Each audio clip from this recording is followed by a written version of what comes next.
दोस्तों, आज की कहानी है जेठानी जी। इस बार सासू माँ को आप अपने साथ ले जाओ। चलो दोस्तों, कहानी को शुरू करते हैं। लो, आ गया जेठानी जी का फोन। सुबह के 9 बजे नहीं और फोन की रिंग रिंग शुरू हो जाती है।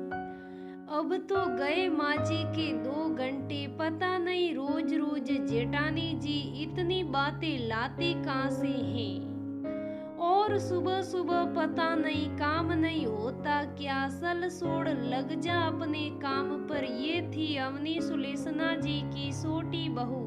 सुलोचना जी कानपुर में अपनी छोटी बहू के पास रहती हैं, क्योंकि एक तो छोटे बेटे का मुंह और दूसरी मुंबई जैसे शहर में जाने से डरती हैं कि कहीं भीड़ भाड़ में खो ना जाऊं। घर भी छोटे होते हैं तो आज तक जाना ना हुआ। उनका बड़े बेटा मुंबई में अपनी गृहस्थी बसाया हुआ है, अच्छा पैसा कमा लेता है। तो सुलोचना जी को भी बड़े बेटे बहू बहुत प्यारे हैं।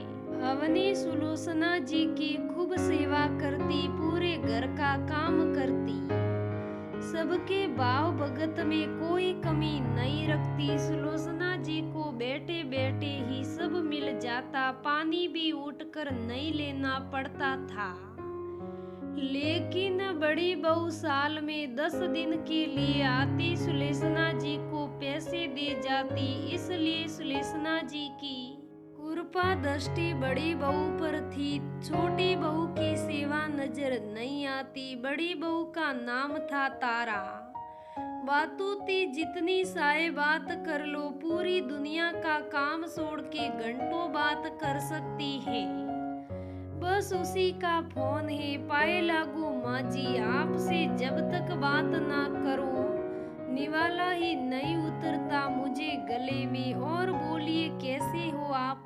मुंबई से कुछ सामान ला दूं? वैसे हम 2 दिन बाद आ रहे हैं, 10 दिन के लिए। छोटी को बोल के मेरा कमरा साफ करा देना। अरे बहू, आज तो सुबह सुबह दिल खुश कर दिया। बस अब जल्दी आओ। अवनी, ओ अवनी, कहाँ मर गई? आई माँ जी। हाँ बोलिए, क्या बोलिए? सुन, परसों तेरे जेठ जेठानी आ रहे हैं। अच्छे से घर की साफ सफाई कर देना और उनके कमरे और बाथरूम में जरूरत का सामान रख देना। मुंबई में रहते हैं, यहाँ कोई कमी नहीं होनी चाहिए। तेरे कमरे का कूलर उनके कमरे में रख दे। बेचारे गर्मी में कैसे रहेंगे? सही बात है माँ जी, हमें तो आदत है कम में गुजारा करने की। जेठानी जी तो पैसे वाली हैं, उनकी सुविधा तो देखनी पड़ेगी। अवनी ने मनी मन सोचा। अवनी कसले कमर। आने वाले 10 दिन बड़े भारी हैं। राहु केतु जाने किस किस का योग बना रहता है। 2 दिन बाद जेठानी जी और जेठ जी का पदार्पण हुआ। तारा मैडम को स्लीवलेस कुर्ती और जींस में देखकर एक बार तो सुलेचना जी, जो कि लोशन भी संकित हो गई। पहली बार अपनी बहू को इस रूप में देखा था। अरे मेरी बहुरिया, बड़ी प्यारी लग रही हो तारा बहू, सुलेचना जी ने तारीफ करते हुए कहा। अवनी ने भी अपना घूंघट थोड़ा पीछे सरका दिया। बहती गंगा में हाथी धो लिया जाए। मम्मी जी बड़ी कमजोर हो गई हैं। क्यों अवनी अच्छे से ध्यान नहीं रखती? सही बोल रही हो ना आप जेठानी जी। माँ जी, आप सबको बहुत याद करती हैं, तभी तो ये याद कर कर के दुबली हो गई हैं माँ जी। इस बार आप कुछ दिन के लिए अपने साथ ले जाओ। माँ जी को भी दिखाओ मुंबई का नजरिया। मैं तो कब से ले जाना चाहती हूँ। मम्मी जी ही नहीं आती, हमारी भी ठाठ देके मुझे भी तो सेवा का मौका दीजिए मम्मी जी। जेठानी ने बिना मन के कहा। जाओ तारा, अपने कमरे में आराम कर लो। अवनी, तू जा, साए बना दे।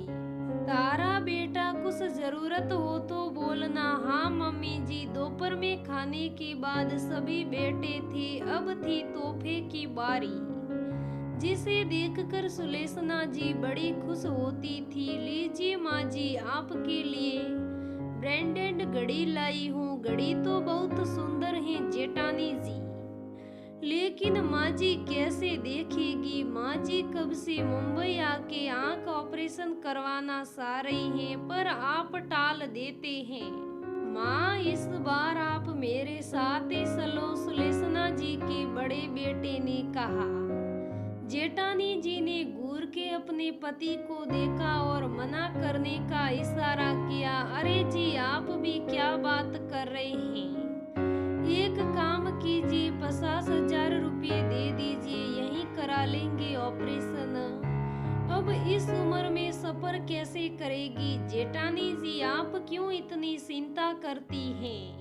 अभी उम्र ही क्या है, आराम से चलेगी आपके साथ। इस बार अवनी ने भी सोच लिया था कि सुलेसना जी को मुंबई भेजकर ही रहेगी। ना चाहते हुए भी तारा को सुलेसना जी को मुंबई ले जाना पड़ा। तारा को अपनी आजादी बड़ी प्यारी थी। 1-2 दिन तो ठीक चला, सुलेसना जी का मन भी लग गया। एक दिन तारा की कुछ सहेलियां आई। सभी ऊंचे तबके के लोग आते ही उन्होंने पूछा, ये किसे ले आई तारा? तेरे घर में नई काम वाली लाई है क्या गांव से? नहीं नहीं, कैसी बात कर रही हो? ये तो मेरी दूर की रिश्तेदार है, 2-3 दिन में चली जाएगी। सुलेसना जी को इस जवाब की उम्मीद न थी। वो आंखों में आंसू लिए एक कोने में बैठी थी। माँ जी, क्या आप हम सबके लिए चाय बना देगी? आप चाय बहुत अच्छी बनाती हैं। सुलेसना जी जब चाय बनाने अंदर पहुंची तो सुना, क्या बताऊं यार, ये अच्छी बहू बनकर पूरे दिन रहना मुझसे नहीं होता। सुबह 7 बजे ही मंदिर की घंटियां बजाने लगती हैं, सारी नींद खराब हो जाती है, और फिर इनकी सेवा करो। बैठे बैठे दिन भर ठूसती रहती हैं, इसलिए आज तुम लोगों को यहाँ बुलाया था कि इन्हें जल्दी से यहाँ से रवाना कर सकूं। देखा कैसे दूर के रिश्तेदार की बात सुनकर मुंह उतर गया था। सही कहा बहू, मुंह तो उतर गया था, पर तेरी बात सुनकर नहीं, बल्कि अवनी के साथ अपने व्यवहार को याद करके। बेचारी कितनी सेवा करती है मेरी, कभी कुछ नहीं कहती, और मैं तेरी चापलूसी ना समझ पाई। तेरी मीठी मीठी बातों को सच मान लिया, तेरे दिए तोहफों को तेरा प्यार मान लिया, तेरे दिए पैसों को तुम्हारी जिम्मेदारी मान ली। पर तुम तो पैसे देकर मुझे बेवकूफ बना रही थी, मन में तो कोई सम्मान है ही नहीं। शायद अवनी ने समझ लिया तुझे, तभी मुझे तेरे साथ भेजा कि मेरी आंखें खुले। यहाँ से जाकर सबसे पहले उससे मैं माफी मांगूंगी। सुलेसना जी को तो अपनी गलती समझ आ गई, आगे से पैसे का मोह भी कम हो गया। तो दोस्तों, हर चीज चमकती सोना नहीं होती है, और जो हमारे पास है उसकी ही कदर करनी चाहिए।